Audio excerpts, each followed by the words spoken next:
Got a new project today. It's a Matchbox Jaguar XK120 SE. Absolutely beautiful car, back from I think this was a one of those Lesney remakes they did like 3 years ago or something. And I decided to give it a nice barn find look, and figured this would be a good opportunity to show you guys how I do my barn finds. First thing we're going to do is we're going to drill it apart. And just like that, it's all drilled apart, rivets tapped. So now we got the body, chassis, wheels, interior, and glass. So first thing I'm going to do is I'm going to take the wheels off the frame, and I'm going to spray this silver because the chrome does not really work well with my aging products.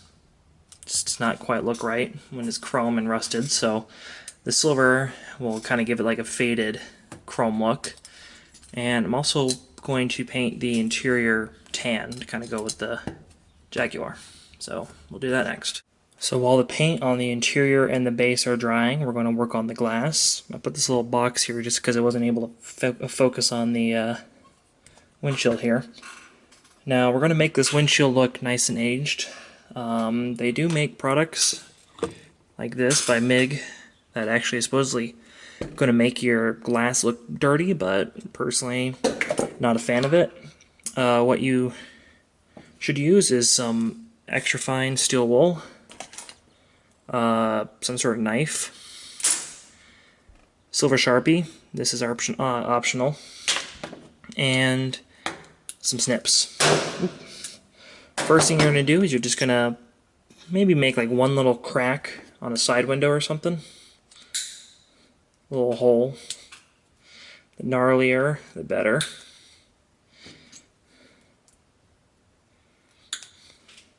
You can kind of see that there. And then what you can do is you'll take the steel wool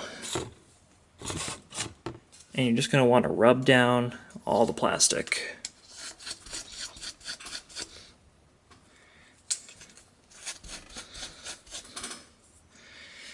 That was just a quick pass, and I don't know if you can tell or not, but it's definitely a lot more flat.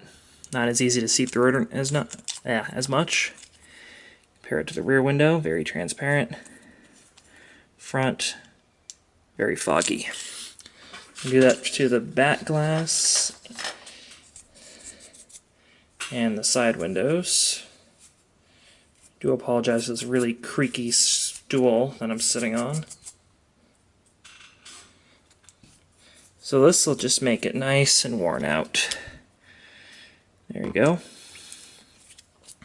Now you'll take the blade, knife, and you can just kind of carve little cracks into it like so.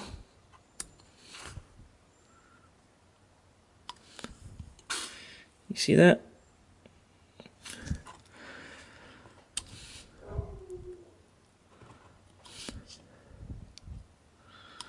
You can also make little holes just by kind of digging in with the edge of the blade. You can kind of see that. I'm going to do it for this little crack that we did here.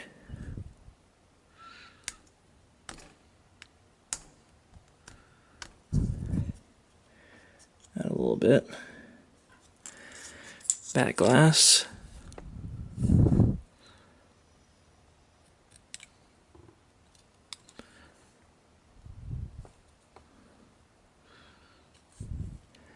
I want them to look pretty random. Kind of branch off of each other.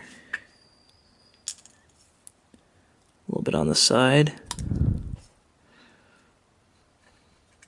You can also kind of use the blade to kind of rough up any exposed edges. Kind of like that. Make it look like it kind of chipped a little bit. Because these little side windows kind of poke out on the, kind of poke out more than the windshield and rear window, so it'll kind of chip a little bit. And then this is the optional part. Go ahead and take your silver Sharpie and just do any trim lines. Oh wow, that bled a lot. So let's go ahead and fix that with the steel wool. This is what happens when you're trying to customize and videotape at the same time. I have to do this off screen just so I can see what I'm doing. Alright, there we go. So this, I just kind of went around the edges with the Sharpie, so that when you put it back in the body,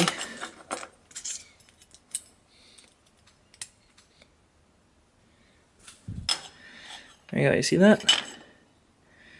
Got a little bit of silver where the trim pieces normally are. Gives it a little bit of extra detail. See how the window there is kind of chipped back? A couple cracks in the rear window. A little bit of chipping on that window. Nice old windshield. Alright, let's get on to aging the body. Alright, the first thing that I do when I'm getting ready to weather a car is I take my Dremel. You can see it's kind of got that carving bit on there. And as you can see, I just kind of rough it up. I usually go around the wheel wells, rockers, any little nooks that water can kind of stay in and cause a little bit of rust. Went around the roof a little bit. And basically what I do is I just take my Dremel and I just kind of like tap it while it's running along the areas where I want to do it. So I'll do it on this side a little bit.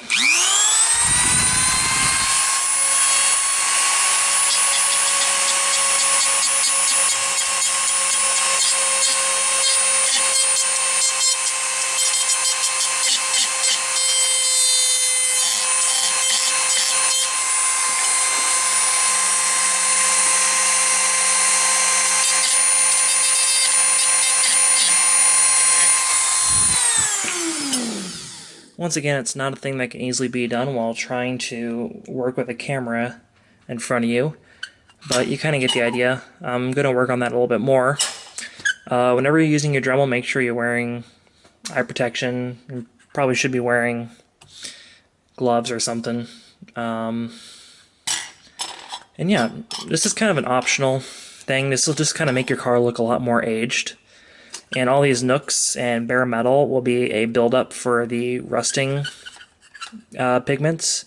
So all this metal will turn out rusted. And I'll just give it a little bit more character and make it look a little more realistic. You don't have to be too crazy with it, just nice and subtle. You want to be able to like rub over it and definitely feel the texture to it. Make it feels a little bit lumpy. And when you get that, you'll know that you're good. And here's the XK120 all ground up. Went around both sides. I mainly focused on the rear fenders because from pictures that I saw researching these, they're usually pretty beat up. Went around the boot lid. Kind of roughed it up there. Went along the roof, some of the rain rails, whatever they're called. Front fenders. Both sides are pretty well knocked up. I cut a nice portion out of the rear fender right there with some snips and then kind of roughed it up just to give it like a really rotten away look. Next, what we're going to do is focus. There we go. I'm probably going to drill out one of these headlights because they're already recessed in the casting, so that should be pretty easy. So I'm going to make it look like it's been knocked out. Alright, time for the fun part. I'm going to be using some rusting pigments. I'm using Secret Weapon Rust Orange, Vallejo Orca Rojo Oscuro, Dark Red. I think I was reading Spanish there. And later we're going to be using some Dark Yellow. There's a couple ways to apply your pigments. One of the ways I use is I just use a paintbrush. Actually, I'm going to use a big one. and just kind of paint it on, like so. Make sure you get in all the nooks and stuff. And you can sponge it off with a piece of sponge. You can see it kind of gives it a nice little pattern there, but also accumulates in all the crevices and all the ruts that you made with the grinder. You can just keep doing that. I mix my pigments in with Pigment Fixer so that it kind of acts as a paint.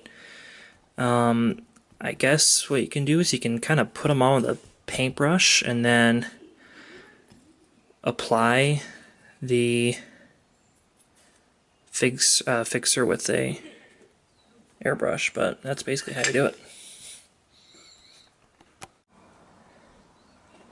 Alright, a couple days have passed and the car is all weathered and clear coated, so all the rust will stay in place.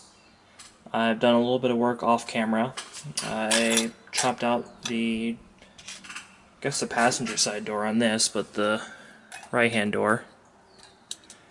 I'm going to reattach it, kind of open a little bit, kind of messed up the door, kind of bent it a little bit, made it look all junkyard worthy.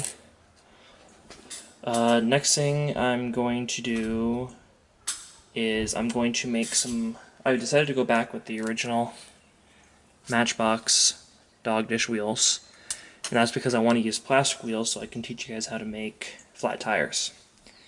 So we'll do that next. Okay, to make flat tires, you're only going to really need two things other than your wheels. Plastic wheels work best. You can do it with rubber, but it just doesn't quite look the same. So plastic wheels with a wide sidewall work the best. So, and then you're going to need two tools really. A lighter and a pair of pliers. I always use angle pliers because I like how they feel. And basically what you do is you grip it at the base of the wheel.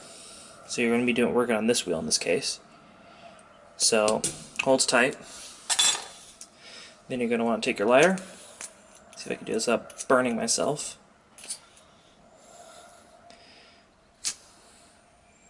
Heat it up. Okay, burning myself. And you press it down.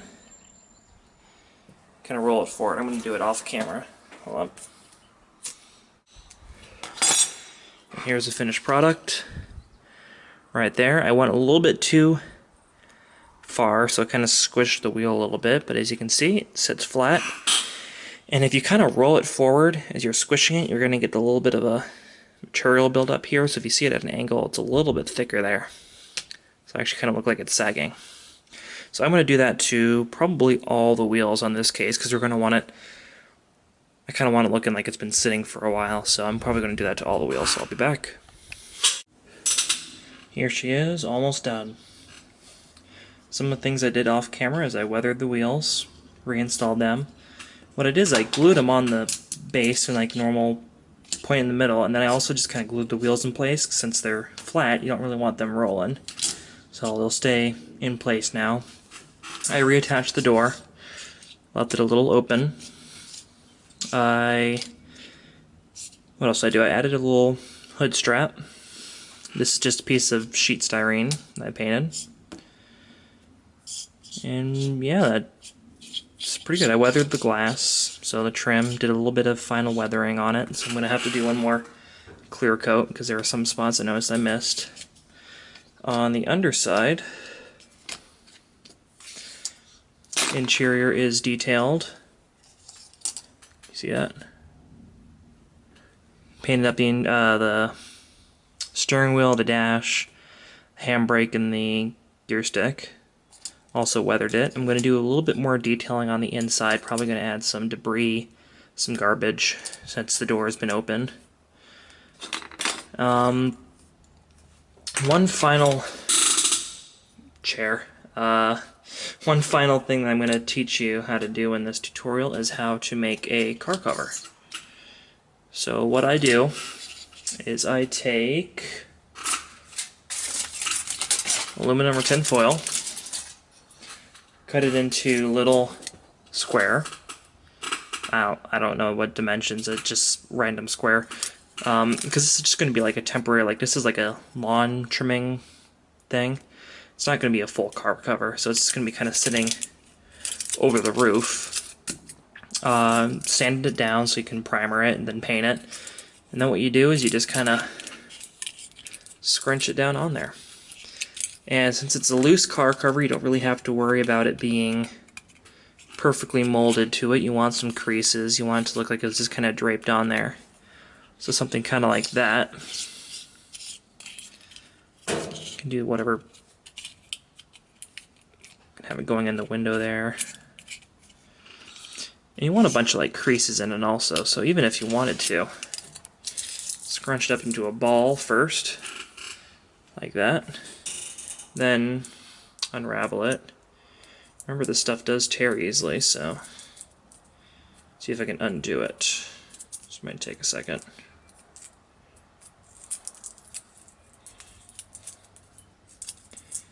Oops, tore it.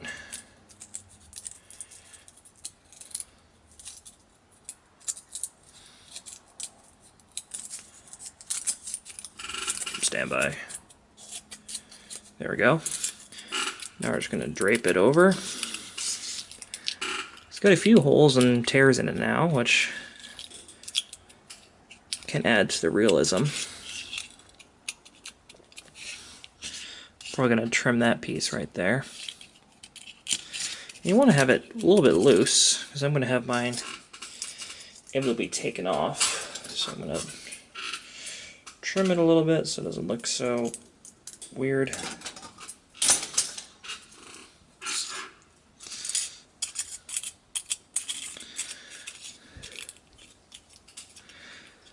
So you can do full-size car covers with tin foil. I'm just doing it over the canopy for this one because I want some of the detail actually showing. And I made it loose so you can easily remove it. Well, it's still very flexible. But then what I'm going to do is I'm just going to paint it blue. And then I'm going to add a little bit of dust and some debris and stuff. And we'll call it done. So I'll get back to you. Alright, guys and gals. Here's the finished product. Here in the natural sunlight. Mounted on its own custom diorama. Nice little details. A couple signs. That's the finished rag on there. After it got painted blue and a little bit of dirt added onto it. Added some foliage. Some signs. And this cover is still fully removable. Kind of. There we go, blowing away. So you can see the car in its full. Inside, some debris and random junk put in there. There it is, all done. Hope you enjoyed.